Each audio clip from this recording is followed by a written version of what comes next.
வார்த்தையை நாங்கள் தியானிக்க போகிறோம். ஆமீன். இந்த நாளிலும் ஆமீன் சுகமளிக்கும் ஆராதனை என்பதனாலே வேதத்திலிருந்து கர்த்தர் செய்த ஒரு அருமையான ஒரு அற்புதத்தை நாங்கள் பார்க்க போகிறோம். நம்முடைய வாழ்க்கையிலும் விசுவாசித்தால் எல்லாம் கூடும் என்று சொல்லப்படுகிறது. விசுவாசிக்கிறவர்களுக்கு எல்லாம் கூடும். ஆமீன். 1-2 அல்ல, நம்ம விசுவாசிக்கிற எல்லா காரியத்தையும் கர்த்தர் நமக்கு நிவர்த்தி செய்கிறவராக இருக்கிறார். அப்படிப்பட்ட ஒரு சம்பவத்தை வேதத்திலே நாங்கள் பார்க்கிறோம். ஒரு ஸ்திரீ குறித்து நாங்கள் பார்க்கிறோம். இந்த ஸ்திரீ ரொம்ப பணக்கார ஒரு ஸ்திரீ, சரியா? அப்படியே நிறைய பண வசதிகள் உள்ள ஸ்திரீக்கு ஒரு பயங்கரமான ஒரு சரீரத்திலே ஒரு பலவீனமான வியாதி. இந்த வியாதி நிமித்தம் அவர்கள் மிகவும் கடினமாக கஷ்டப்பட்டு அவமானங்கள், நிந்தைகள், போராட்டங்கள், இப்படிப்பட்ட பல சூழ்நிலைகளில் இருக்கிறவங்களுக்கு நடந்த ஒரு சம்பவத்தை நாங்கள் இந்த நாளிலே நாங்கள் பார்த்து ஆமீன் நம்முடைய வாழ்க்கையிலும் அப்படிப்பட்ட முடியாதது, இயலாது ஆமீன் அப்படின்னு சொல்லுகிற காரியத்தை இந்த நாளிலே நமக்கு ஆண்டவர் அதை நிரூபிக்கிறவராக இருக்கிறார். உலகத்திலே விஞ்ஞானத்தின் மூலம் முடியாதது கர்த்தரால் முடியும். இல்லையா?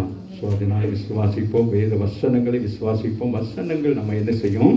உயிர்ப்பிக்கிறதாக இருக்கிறது. சரீரத்தில் இருக்கிற உள்ளான உறுப்புகள் பலவீனப்பட்டு கிடந்தாலும் ஆண்டவருடைய நாமத்தினாலே அவர் என்ன செய்வார்? அதை உயிர்ப்பிக்கிறவராக இருக்கிறார். ஒரே ஒரு காரியம், மரித்து லாசரு 4 நாளாகிவிட்டது.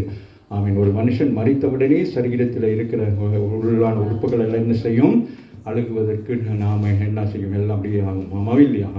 ஒரு மனுஷனுக்கு மூச்சு இருக்கிற வரைக்கும் தானே. மூச்சு போனதுக்கு பிறகு நம்முடைய பேச்சும் போயிடும், மூச்சும் போயிடும். அதுக்கு பிறகு உள்ளான உறுப்புகள் எல்லாம் என்ன செய்யும்? அதுதான் சொல்லுவாங்க பிரைன் டெத்துன்னு சொல்லி. அதுக்கு பிறகு ஒவ்வொன்றும் அப்படியே செயல்பட்டு 2 நாள் ஆகிற நேரம் என்ன செஞ்சிருவாங்க? போய் பார்த்தேன் அப்படின்ட்டு அப்படியே என்ன செய்வோம்? இது 4வது நாள் அடக்கம் பண்ணி என்ன ஆயிட்டு? 4 நாளாகிட்டு. அப்போ என்ன கம்ப்ளீட்டாக என்னது பாடி. ஆனால் இயேசு பேரை சொல்லி அழைத்த பொழுது வேதம் சொல்லுகிறது, அந்த பேரை சொல்லி அழைக்கிற பொழுது என்னானது?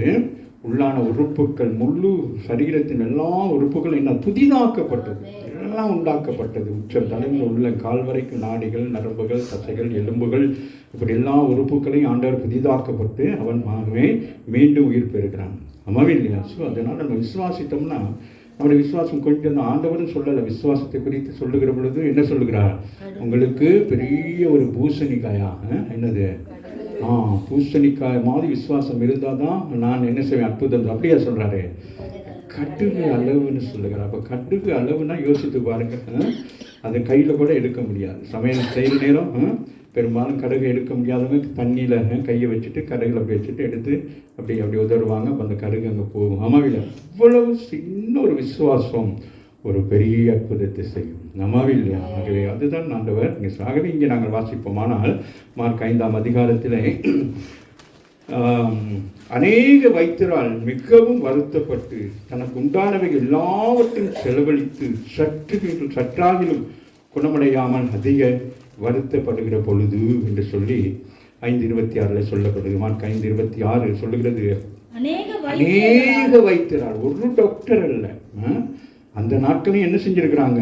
ஒவ்வொரு டாக்டர் மாறி இங்கே போனால் இந்த டாக்டர் சுகமாக்குவார், இங்கே போனால் இந்த டாக்டர் சுகமாக்குவார், இந்த ஆஸ்பத்திரிக்கு போங்க, ரெஃபர் கொடுக்குறாங்க, அங்கே எங்கன்னு போயிட்டு நம்ம பாருங்களேன் அந்த நாட்கள் என்ன நடந்திருக்குன்னு சொல்லிட்டு பாருங்களேன், வாசிங்களேன்.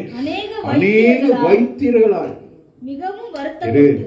அநேக வைத்தியரால் என்ன செய்யப்படுகிறது? அந்த ஸ்திரீ சோதிக்கப்படுகிறார். அநேக இடங்களுக்கு போகிறார். அவளுடைய வியாதி பயங்கரமான வியாதி, அது பெண்களுக்குரிய வியாதி. அந்த வியாதிக்காக போய் டாக்டர் மாண்டத்தில் கன்சல்ட் பண்ணுற நேரம் மிகவும் கடினமாக இருக்கும். என்ன ஏது, அது எப்படி சோதிப்பது, என்ன செய்வது என்று செய்ய முடியாது. அதை யாராலுமே என்ன செய்ய முடியாது? ஒன்றும் செய்ய முடியாது. சோதித்து பார்க்கலாம், சொல்லுகிறதை கேட்கலாம், அதை விட வேறு எதுவுமே அங்கே என்ன செய்ய முடியாது, செய்ய முடியாத ஒரு நிர்பந்தம். இல்லையா? அது பெண்களுக்கு வரக்கூடிய ஒரு சம்பவமான காரியம்னாலே டாக்டர்கிட்ட போனோன்னு அவங்களும் என்ன மருந்து கொடுத்துருப்பாங்க, மாத்திரையை கொடுத்துருப்பாங்க. அது 5 நாளைக்கு சாப்பிடுங்க, 3 நாளைக்கு சாப்பிடுங்க, வந்து பாருங்கன்னு சொல்லியிருப்பாங்க. ஆகவே வேதம் சொல்லு அநேக வைத்தியராலும் வருத்தப்பட்டு போகிற இடத்துல எல்லாம் என்னது முடியாதுமா. சில நேரங்கள் அப்படிதான் என்ன செய்வாங்க டாக்டர் மாதிரி என்ன செய்வாங்க? சில வியாதிகளுக்கு சில ஆப்ரேஷன் நேரங்கள் எல்லாம் நம்ம போனோம்னா என்ன சொல்லுவாங்க? ஆப்ரேஷன் தியேட்டருக்கு முன்னாலே நம்ம சொல்லுவாங்க, முடிஞ்ச அளவு நாங்கள் ட்ரை பண்ணுறோம், மற்றதெல்லாம் உண்மைதான், அவர் தான் சுகமாக்க வேண்டும். ஆமாம் இல்லையா? அவன் டாக்டர்மார் என்னதான் படிச்சிருந்தாலும் எல்லா எக்யூப்மெண்ட்ஸ் எல்லாம் இருந்தாலும் அவன் ஜீவன் அவருடையது, ஆயுஷ் நாட்கள் அவருடையது.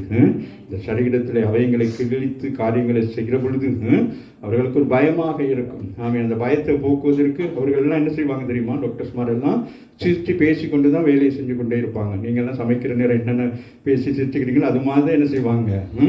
திடீர்னு ஒரு சத்தம் ஒன்று கேட்கும், ஓன்னு ஒரு சத்தம் ஒன்று கேட்கும். அப்போ தான் தெரியும் இந்த கேஸ் என்னாயிட்டு சங்கு ஊதியாச்சு அப்படின்னு சொல்லிட்டு. ஆமாம் இல்லையா? நான் ஹாஸ்பிட்டலில் இருக்கிறது எனக்கு அந்த அனுபவம். நான் கேட்டேன், ஏன் இங்கே ஹாஸ்பிட்டல் இப்படியெல்லாம் ஒரு சங்கு அடிக்கிறாங்க, நேரம் கெட்ட நேரமெல்லாம். அப்போ சொன்னாங்க, ஒருத்தர் குட் பாய் சொல்லிட்டு போகிறார் அப்படின்னு சொல்லிட்டு. ஆகவே அநேக வைத்தியர்களால் மிகவும் வருத்தப்பட்டு தனக்கு உண்டானவைகள் எல்லாம் செலவழிந்துருச்சு. அந்த நோய்க்காகவே நோய்க்காகவே செலவழிச்சிருக்கிறான். உயிர் வாழ வேண்டும் என்று சொல்லி, அந்த வாழ்க்கையில் ஒரு மாற்றம் வர வேண்டும் என்று சொல்லி. ஆமாம் இல்லையா? இருக்கிற வரைக்கும் என்ன செய்வான்? சுகமாக்குறதுக்கு எங்கெல்லாம் வழி இருக்கு, எங்கெல்லாம் இருக்கு, யாரெல்லாம் பார்க்குறாங்களோ. நான் அந்த ஸ்திரீக்கு ஒரு பேர் வைத்தேன், மாறா என்று சொல்லி. என பெயர் சொல்லப்படவில்லை. ஆனால் அப்போ அவளுடைய வாழ்க்கை எப்படி? கசப்பான வாழ்க்கை. ஆமாம், எந்த வயதிலிருந்து ஆரம்பித்தது எனக்கு தெரியவில்லை. கிட்டத்தட்ட ஒரு 15 வயசுக்கு பிறகு ஆரம்பித்ததா, 20 வயதுக்கு பிறகு ஆரம்பித்ததா, அல்லது அவங்க திருமணம் முடித்த பிறகு இந்த சம்பவம் நடந்ததா நமக்கு தெரியாது. ஆனால் இந்த வியாதி என்னது, அவன் சரீரத்தில் ஒரு பலவீனமான ஒன்று. அவன் சரீரத்திலே அதான் பிள்ளைகளுக்கெல்லாம், வாலிப பிள்ளைகளுக்கெல்லாம் நான் சொல்லுகிறது, அவன் நேரத்துக்கு நல்லா சாப்பிடணும், நல்லா உங்களோட உடம்பை பாதுகாத்துக் கொள்ளணும். ஏன்னா இப்படிப்பட்ட ஒரு நிலைமை வந்தால் உங்களால் என்ன செய்ய முடியாது? சகித்து கொள்ள முடியாது, மற்றவர்களால் சகித்து கொள்ள முடியாது, நீங்கள் எங்கும் போக முடியாது, வர முடியாது. எந்த நேரமும் உங்களுடைய சிந்தைகள் எல்லாம் அதே யோசனையாக இருக்கும். ஆமே, என்ன நடக்கு, ஏது நடக்குன்னு அது வலி, அது வேதனை, அதனுடைய சூழ்நிலைகள் மிக பயங்கரமாக. ஆகவே அதிலிருந்து எப்படியாவது தப்பித்துக் கொள்ளலாம் என்று சொல்லி தான் இந்த சகோதரி பல வைத்தியர்கள் போகிறாங்க. அந்த டாக்டர்கிட்ட போங்க அப்படிங்கிறாங்க, இந்த டாக்டர்கிட்ட போங்க, அவருக்கு கைராசி நல்லம், அப்படி வாய்ராசி நல்லம், அப்படி தொட்டா சுகமாகும், அவன் தொடாமலே சுகமாகும். ஆமாவில்லை, நம்பிக்கை தானே. நான் இருந்த ஊரில் அப்படி தான் ஒரு டாக்டர் இருந்தார், பெட்ரிக்னு சொல்லிட்டு. அவர் வருவார், டிஸ்பென்சரிக்கு வருவார், எல்லா பொட்டலையும் தண்ணி ஊற்றி வைப்பார். தண்ணி ஊற்றி வச்சுட்டு ஒவ்வொரு கலர் அப்படியே ஊற்றி வச்சுட்டு இப்படி குலுக்கி வைப்பார். நான் கேட்டேன், என்ன டாக்டர், இந்த ஜனங்களுக்கு நான் தண்ணி கொடுத்தாலும் ஒரு சுகமாவார்கள். ஆமாம் இல்லையா? இருமல் வந்தோன்னா அவங்களுக்கு ஒரு ஒரு மாதிரி கலர் ஒன்று கொடுப்பாங்க. உண்மையில் அது மருந்து தான். இல்லைன்னு சொன்னால் அந்த அந்த அவங்களுக்கு மாத்திரைகளை கொடுத்தா சில பேர் என்ன செய்ய மாட்டாங்க, ஆஸ்பத்திரிக்கு போகிறது எதுக்கு சொல்லுங்களேன், மருந்து வாங்க. மாத்திரைனா அது சில பேருக்கு மாத்திரை பிடிக்கும். அப்போ மருந்துனால அவர் என்ன செய்வார், இந்த டெப்லெட்டெல்லாம் போட்டு குலுக்கி ஒவ்வொரு கலரில் வச்சுருப்பார். சும்மா அது இது மாதிரிக்கு என்னது கடையில் கலர் வச்சுருப்பாங்களே, ஃபென்டா, கொக்கோ கோலா அந்த மாதிரிக்கு. நான் பார்த்தேன், இன்னும் அந்த மாதிரி ஜனங்கள் இருமிக்கிட்டு வர்றாங்க, டக்குன்னு ஒரு குலுக்கி கொடுக்குறாங்க. 3 நாளைக்கு பிறகு வாங்க சுகமாயிரும்னா அவங்களுக்கு என்னது, அந்த டாக்டரை பார்த்தாலே சுகமாயிரும். விடாமின்னு சொல்லுங்கள். சில டாக்டர்மார் பேசினாலே சுகமாயிரும். ஆமாவே இல்லையா? அதனால் இந்த போயிட்டு டாக்டர்கிட்ட நம்ம பேசி கொண்டு இருக்க முடியாது. ஆகவே இந்த ஸ்திரீ தனக்கு உண்டானது எல்லாம் செலவழிஞ்சு போச்சு. ஆனாலும் சற்றாக கொஞ்சம் சரி என்னது குணமடையவில்லை. அது எவ்வளவு வேதனையாக இருக்கும் தெரியுமா? நமக்கு ஒரு சின்ன காலில் ஒரு எரிச்சல் வந்துட்டா அது முடிகிற வரைக்கும் என்ன செய்வோம், காலை இப்படி தூக்கி போடுவோம், கையை இப்படி தூக்கி போடுவோம், தூங்குறான்னு இப்படி செய்வோம், அப்புறம் இப்படி செய்வோம், அப்புறம் இப்படி செய்வோம், அப்புறம் திருப்பி இப்படி மேலே கொண்டு போவோம். அந்த மாதிரிக்கு இவங்க இங்கிட்டு திரும்பி படுக்கலாது, அங்கிட்டு திரும்பி படுக்கலாது, ஏதோ ஒன்று என்னது அவர்களால் என்ன செய்ய முடியாது. ஆமாம், இப்போ பல்வலி வந்தால் என்ன செய்வீங்க, ஏதாச்சும் இரும்பு போட்டு கூட குத்துறதுக்கு தோண்டுமா இல்லையா? வயிற்றுவலி வந்தால் அப்படியே வேண்டுமா, அப்படிலாம் செய்வோம். ஆமாம் இல்லையா? அப்படி சொல்கிற சற்றாகிலும் ஆரம்பித்த நாட்கள் இருந்து ஒவ்வொரு நாளும் இந்த என்னது இந்த வேதனைக்குள்ளாக கடந்து போறாங்க. வாசிங்க. சற்றாகிலும் குணமடையாமல் அதிக வருத்தப்படுகிற பொழுது, அதிக வருத்தம் இனி என்னது அவங்களால என்ன செய்ய முடியல. ஒருவேளை நான் நினைக்கிறேன், அவர்கள் என்ன செய்ய நினைச்சிருப்பாங்க, இனி வாழ்ந்துன்னா பணமெல்லாம் போச்சு, செலவழிஞ்சு போச்சு, யார்கிட்டையும் போய் கடனும் கேட்க இல்லாதவன், அதனால இப்போ என்னது 0 பாயிண்டில் இருக்கிறேன், அதனால என்னது மறைத்து போகலாம் அப்படின்னு என்ன வந்திருக்காதா? சில பேர் தற்கொலை செய்து கொள்வார்கள், வயிற்று வலினால தற்கொலை பண்ணிக்கொள்வார். இப்படி சில வியாதிகளினாலே அவர்களால் என்ன செய்ய முடியாது, தாங்கிக் கொள்ள முடியாதது படிக்கு என்ன நடக்கும், மரணத்துக்குள்ளாக போயிடுவாங்க. அதுபோல் இந்த சகோதரியும் பாருங்களேன், வருகிற பொழுது இயேசுவை குறித்து கேள்விப்பட்டு கரங்களை தட்டி தேவனை வருஷங்கள் 12 வருடங்கள் என்று சொல்லப்படுகிறது. ஆமாம், அந்த 12 வருடங்கள் பட்ட பாடுகள் வேதனைக்கு எங்கோ யாரோ ஒரு சகோதரி என்ன செய்திருக்கிறாங்க, இயேசுவை குறித்து சொல்லியிருக்கிறாங்க. கரங்களை தட்டி தேவனை மேம்படுத்துவோமா? எவ்வளவு நல்லவராக இருக்கிறார். அப்போஸ்தலர் 8:31 வாசி மகள், சீக்கிரமாக வாசி. அதற்கு அவன், ஒருவன் எனக்கு தெரிவிக்காவிட்டால் அது எனக்கு எப்படி தெரியும் என்று சொல்லி பிலிப்பு ஏறி தன்னுடனே உட்காரும்படி. ஆமென். அப்ப அங்கே நாங்க பார்க்கிறோம், அங்கே ஒரு மந்திரி என்ன செய்கிறாங்க, அவன் போய் கொண்டிருக்க ஒரு டாக்ஸ் கிடைக்குது, அதை வாசித்துக் கொண்டு போகிற பொழுதுதான் சொல்லுகிறான், வாசி, ஒருவன் எனக்கு இயேசுவை குறித்து நீங்கள் அறிவிக்காவிட்டால் இயேசுவை யாராலும் என்ன செய்ய முடியாது, அறிந்து கொள்ள முடியாது. ஆகவே தான் நான் கடந்த நாட்களில் கூட நான் இதில் வாட்ஸ்அப்பில் ஒரு மெசேஜை போட்டிருந்தேன், நீங்கள் மாத்திரம் வராதீர்கள், இதை நிறைய பேருக்கு அறிவிங்கள். ஏன்னா வாட்ஸ்அப் நிறைய பேர் பார்க்குறாங்க, சென்னையில் அநேகர் பார்க்குறாங்க. உங்களுக்கு வர முடியாட்டியும் வியாதிஸ்தர்கள் இருந்தால் நபர்களை தைரியமாக அனுப்பிவிடுங்கள், அவங்கள அட்ரஸ் பண்ணுறோம், அங்கே வாங்கன்னு சொல்லிட்டு. காரணம் என்னன்னு கேட்டால், அநேக இப்படிப்பட்ட சூழ்நிலைகளில் தான் போயிருக்கிறாங்க. ஆஸ்பத்திரியில் போய் பார்த்தீங்கன்னா ஏதோ பெரிய தேட்டரில் மாதிரி அவ்வளோ க்ரௌட் இருக்கும், அங்கே போய் பார்க்கணுன்னா அவ்வளோ பயங்கரமாக எல்லாம் ஒவ்வொரு விதமான வியாதிகள், ஒரு ஃபைல், ஒரு பேக்கை தூக்கிட்டு தான் தெரியுறாங்க. ஆகவே இங்கே வேதம் சொல்லுகிறது, ஒருவன் எனக்கு இயேசுவை குறித்து அவன் தெரிவிக்காவிட்டால் எப்படி தெரியும்? ஆமாம் இல்லையா? அப்ப நீங்களும் நான் என்ன செய்ய வேண்டும்? இயேசுவை அறிவிக்கும்படி தான் உங்கள் ஒவ்வொருவரையும் கர்த்தர் என்ன செய்திருக்கிறார், அழைத்திருக்கிறார். ரோமர் 10:14-15 வாசிங்க மகள். விசுவாசியாதவர்கள் எப்படி அவரை தொழுது கொள்வார்கள்? அவரை குறித்து கேள்விப்படாதவர்கள் எப்படி விசுவாசிப்பார்கள்? பிரசங்கிக்கிறவன் இல்லாவிட்டால் எப்படி கேள்விப்படுவார்? அப்ப நீங்களாம் யாரு? மைக்கெடுத்து பிரசங்கம் பண்றது மாத்திரம் பிரசங்கம் அல்ல. நோயாளிகள், பலவீனப்பட்ட இருக்கிற ஜனங்களுக்கு நீங்கள் போய் போதிக்கிறீங்களே, நீங்கள் அவர்களுக்கு போய் இயேசுவை குறித்து சொல்லுங்க, அதுதான் பெரிய போதனை. இந்த இடத்துல வருகிற ஜனங்களுக்கு நாங்கள் போதிக்கிற வேளை சுகம் இல்லாமல் வியாதிப்பட்டு நெருக்கத்தில் இருக்கிற ஜனங்களுக்கு நீங்கள் போய் இயேசுவை குறித்து சொல்லுகிறது தான் என்னது, ஒரு பெரிய ஒரு பிரசங்கம். இயேசு என்று சொல்லுகிறது தான் பெரிய ஒரு பிரசங்கம். யார் என்று கேட்டால் நம்ம அதற்கு பிறகுதான் பிரசங்கத்தை ஆரம்பிக்க முடியும். அந்த மனிதன், அந்த மந்திரி கூட இதை குறித்து சொல்லுகிற பொழுது ஆமென். அப்போ என்ன செய்கிறாரு, யார்? பிலிப்பு இயேசுவை குறித்து அறிவித்தார் என்று சொல்லி அப்போ சொல்ல நாங்கள் பார்க்கிறோம். வாசியே. அனுப்பப்படாவிட்டால் எப்படி பிரசங்கிப்பார்கள்? அப்ப அனுப்பப்பட வேண்டும். நாம் எல்லாம் என்ன செய்யப்பட வேண்டும்? அனுப்பப்பட வேண்டும். அவன் இங்கிருந்து நீங்க போறவங்க, சுகம் பெற்று போறவங்க, விடுதலை பெற்று போறவங்க என்ன செய்யப்பட வேண்டும்? அங்கே போய் இயேசு கிறிஸ்துவை குறித்து சொல்லணும். இப்போ டாக்டர்மார்களுக்கு எவ்வளோ இதை ரெஃபர் பண்ணுறோம். ஆமாம் இல்லையா? போங்க சிஸ்டர், அந்த டாக்டர் நல்லா அங்கே போனீங்களா, நீங்கள் இங்கே போயிருக்கலாமே, ஒரு நல்ல ஸ்கேன் பண்ண, இப்படிலாம் சொல்லணும். ஆனால் இயேசு கிறிஸ்துவை குறித்து நமக்கு என்னது, அறிவிக்க வெட்கமாக இருக்கிறது, சொல்றதுக்கு வெட்கமாக இருக்கிறது. ஆமாம், இந்த சபையில் இங்கே ஒரு ஊழியம் நடக்கிறது, இங்கே ஜனங்கள் விடுவிக்கப்படுகிறார்கள் அப்படின்னு சொல்லி ஜனங்களை கொண்டு வரதுக்கு நமக்கு பயமா இருக்கு. ஐயோ சண்டை போட்டுருவாங்களோ அப்படின்னு சொல்லிட்டாமே. ஆகவே நம்ம மௌனமாக இருக்கிறோம். ஆனால் இங்கே வேதம் சொல்லுகிறது, இயேசுவை குறித்து கேள்விப்படுகிறாள் என்று சொல்லி. சரியா? 17 வாசிங்க.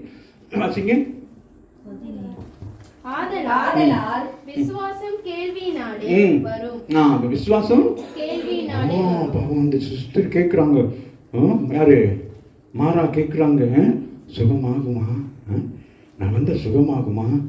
நான் எத்தனையோ டாக்டர்கிட்ட போனேன், கையில் காசு இல்லையே, அந்த டாக்டர் காசு கொடுக்கணுமா? அப்பாயின்மெண்ட் எடுக்கணுமா? ஒரு செக் பண்ணுறதுக்கு 500 ரூபா கொடுக்கணுமா? செக் பண்ணதுக்கு ஒரு ஸ்கேன் பண்ணதுக்கு 10,000 கொடுக்கணுமா? ஆமாம் என் கையில் ஒன்றுமே இல்லையே.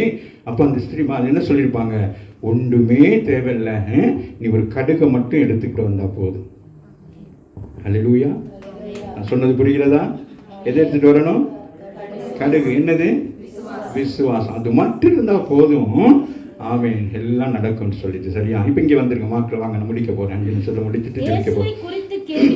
கேள்விப்பட்டு நான் அவருடைய வஸ்திரங்களை ஆகிலும் தொட்டால் சுஸ்தமாவேன் என்று சொல்லி. பாருங்க அந்த ஸ்திரீக்கு, பாருங்க அப்ப சொன்ன ஸ்திரீ எப்படிப்பட்ட ஸ்திரீயா இருந்திருப்பாங்க? விலாவரியா சொல்லியிருப்பாங்க. நான் போய் அன்றைக்கு பார்க்குற நேரம் அவன் ஒரு குருடன் சுகமானாங்க. அப்போ அப்படியெல்லாம் சொல்றாங்க. அப்போ அப்படி பார்க்குறாங்க. அப்போ ஏசுக்கு எத்தனை வயசு? 30-31 வயசு. பேசுங்களே அப்படியே ஆமீன் போட்டோன்னு பேசுங்க, வாயில் வந்து சுற்றுறேன். ஆமாம் இல்லை, ஆமாம் வாயில வேணாம். அப்படியா? ரொம்ப யங்குன்னா அவர்கிட்ட போய் எப்படி இந்த விஷயத்தை சொல்லலாமா, எப்படி அதை ஏற்றுக்கொள்வாரா அப்படின்ட்டு. அப்போ அந்த சொல்லி நீ சொல்லவே தேவையில்லை மாத்தா, நீ போனோடனே அவர் கண்டுருவார் உடமைன்னு சொல்லுது. உங்கள் இருதயத்தின் வேதனைகளை கர்த்தர் அறிந்திருக்கிறார், உங்கள் மனக்குழப்பத்தை கர்த்தர் அறிந்திருக்கிறார். நீங்கள் சொல்ல வேண்டிய தேவையே இல்லை. உன் வாயிலை சொல் பிரவாதத்துக்கு முன் நான் அதை அறிந்திருக்கிறேன் என்று சொல்லுங்க. ஆகவே இந்த ஸ்திரீ என்ன செய்யறாங்க, ஒரு பெரிய விசுவாசம் பாருங்க. இந்த விசுவாசத்தை பாருங்களேன்.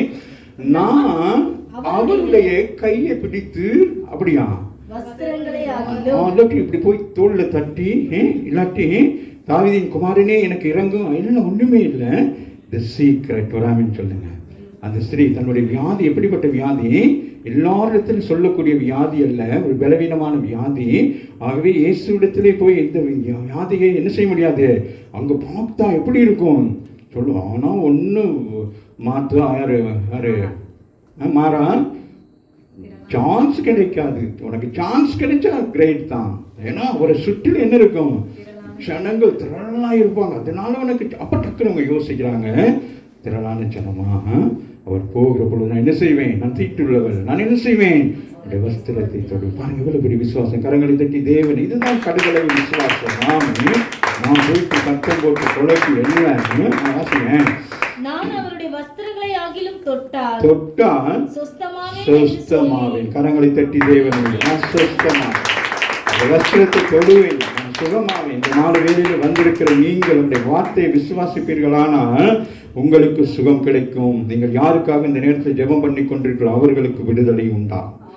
ஆமென். ஆமாம் இல்லையா? வாசிங்க, வாசி முடிக்கலாம். கூட்டத்துக்குள்ளே அவருக்கு பின்னாக வந்து அவருடைய வஸ்திரத்தை தொட்டார். சொன்ன மாத்திரம். ஆமென். சொன்னபடியே சொல்லுங்க, சொன்னபடியே என்னது, அவளுக்கு ஒரு சந்தர்ப்பம் கிடைக்குது. அவளுடைய விசுவாசம் என்ன செய்யுது, அவளுக்கு ஒரு வழியை ஏற்படுத்துகிறது.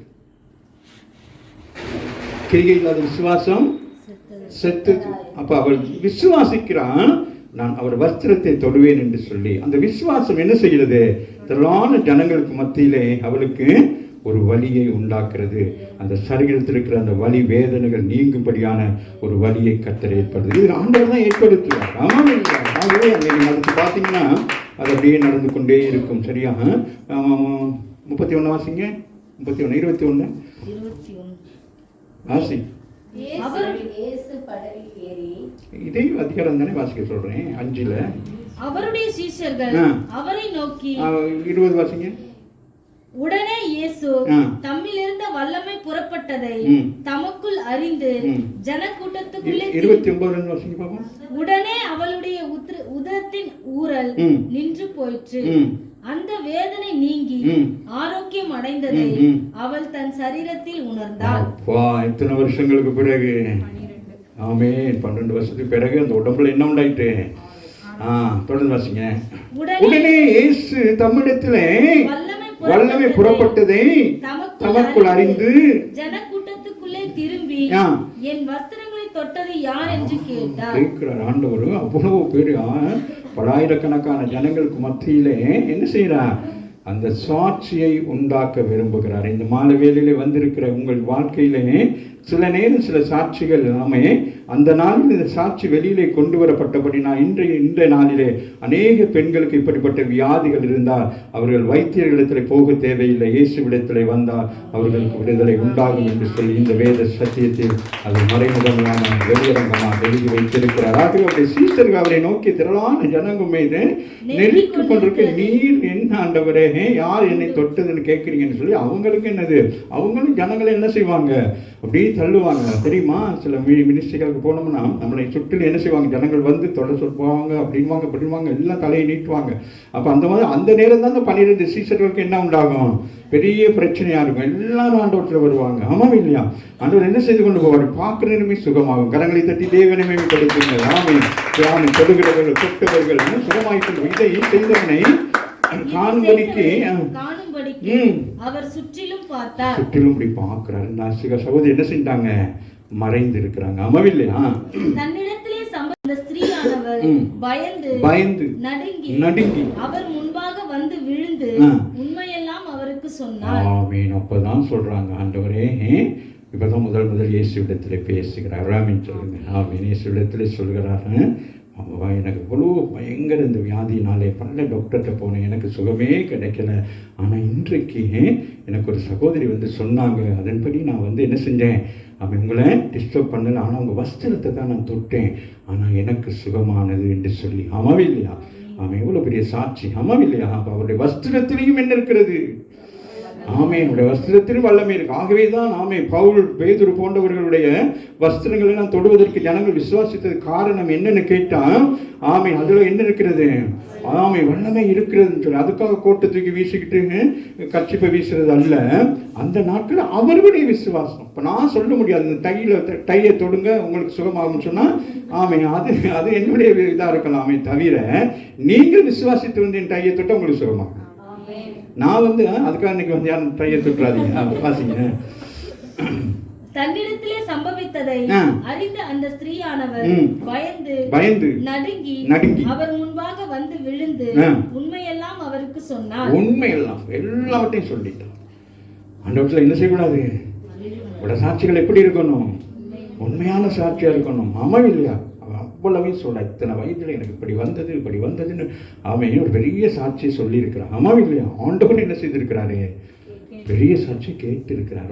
சொல்லுங்க, நீங்களும் நானும் சுகம் பெறும்படி, இப்படிப்பட்ட சூழ்நிலை இருக்கிற ஜனங்கள் விடுவிக்கப்படும்படியாக அந்த காரியத்தை ஆண்டவர் என்ன செய்யறார்? அவ்வளவு விசாரிச்சு எடுக்க என்னென்ன இந்த சாட்சி அப்படியே போயிருந்தா இன்றைக்கு அப்படிப்பட்ட சூழ்நிலை இருக்கிற ஜனங்களுக்கு அதை என்ன செய்ய முடியாது? வைத்தியத்துல போய் சுகம் பெற முடியாது. இல்லையா? அநேகர் என்னிடத்துல வந்து அப்படிப்பட்ட நோய்களை சுகமானவர்கள் அநேகர் இருக்கிறார்கள். இல்லையா? அவங்களுக்கு ஒரு நம்பிக்கை இருக்கிறது. அன்றைக்கு இயேசு செய்த அற்புதம் இன்றைக்கும் அவர் ஆவியானவர் நம்மளோடு இருந்து செய்வார் சொல்லி வாசிங்க முடிச்சிட்டேன்.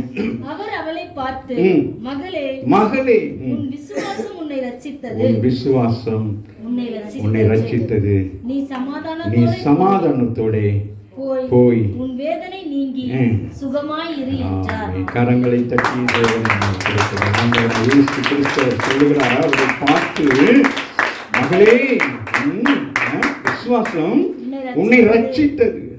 ரட்சித்தது என்னது? சல்வேஷன். இந்த இயேசு எனக்கு சுகமானால் நான் என்ன செய்வேன்? அவரை ஏற்றுக்கொள்ளுவேன், நான் ஞானஸ்தானம் பெறுவேன், நான் என்ன செய்வேன்? அவருடைய ராஜ்யத்துக்குள் பிரவேசிப்பேன். இல்லையா? அதுதான் அங்க சொல்லுகிறார். அப்ப அந்த அவருடைய இருதயத்தில் அறிந்து, அவர் சொல்லாத விஷயத்தை ஆண்டவர் அறிந்திருக்கிறார். அவள் அதை சொல்லவில்லை, ஆனால் ஆண்டவர் அறிந்திருக்கிறார். அவளுக்குள்ள இயேசு மேல் ஒரு பட்டுதல், ஒரு விசுவாசம், ஒரு நம்பிக்கை, அதுதான் ரட்சிப்பு. அப்ப அந்த ரட்சிப்பு அவளுக்கு உண்டானபடினால் அவர் சொல்றார், உன் விசுவாசம் உன்னை ரட்சித்தது, நீ என்ன செய்யணும்? அப்ப உனக்கு ரட்சிப்பு வந்த பிறகு என்ன உண்டாகுது? முதலாவது சமாதானம் உண்டாகுது. அந்த சமாதானத்துக்கு பிறகு உனக்கு என்ன வருது? வேதனை நீங்கிறது. வேதனை நீங்கின பிறகு என்ன உண்டாகிறது? சுகம் உண்டாகிறது. இந்த மாலை வேளையிலே ஆண்டவர் பேசுகிறார். அவர் சொல்லுகிறார், உன் விசுவாசம் என்ன செய்தது? உனக்கு ரட்சிப்பை கொடுக்கிறது. அந்த ரட்சிப்பு என்னத்தை கொண்டு வருகிறது? உன் கண்ணீரை மாற்றி, உன் துன்பங்களை மாற்றி, வேதனைகளை மாற்றி, அவமானங்கள், நிந்தைகள், இது நாள் வரைக்கும்பட்ட எல்லா சூழ்நிலையும் கர்த்தர் என்ன செய்கிறார்? ஒரு நொடி பொழுதிலே அந்த வஸ்திரத்தை தொட்ட மாத்திரத்தில் இத்தனை சம்பவங்களுடைய வாழ்க்கையிலே நடக்கிறது. இப்ப சொல்லுகிறார், உன் வேதனை என்ன செய்யப்படுகிறது? நீங்கிறது. விசுவாசத்தினால் அவளுக்கு என்ன ஆயிற்று? வேதனை நீங்கிட்டு. ஆனால் ஆண்டவர் என்ன சொல்லுகிறார்? இனி இந்த வேதனை உனக்கு வராது. நீ எப்படி இருப்பாய்? சுகமாயிருப்பாய். இந்த மாலையில் உங்களை பார்த்து ஆண்டவர் சொல்லுகிறார், சுகமாயிருப்பாய். ஒரு சில நிமிஷங்கள் ஜெபம் பண்ணி நாம் நிறைவு செய்வோம்.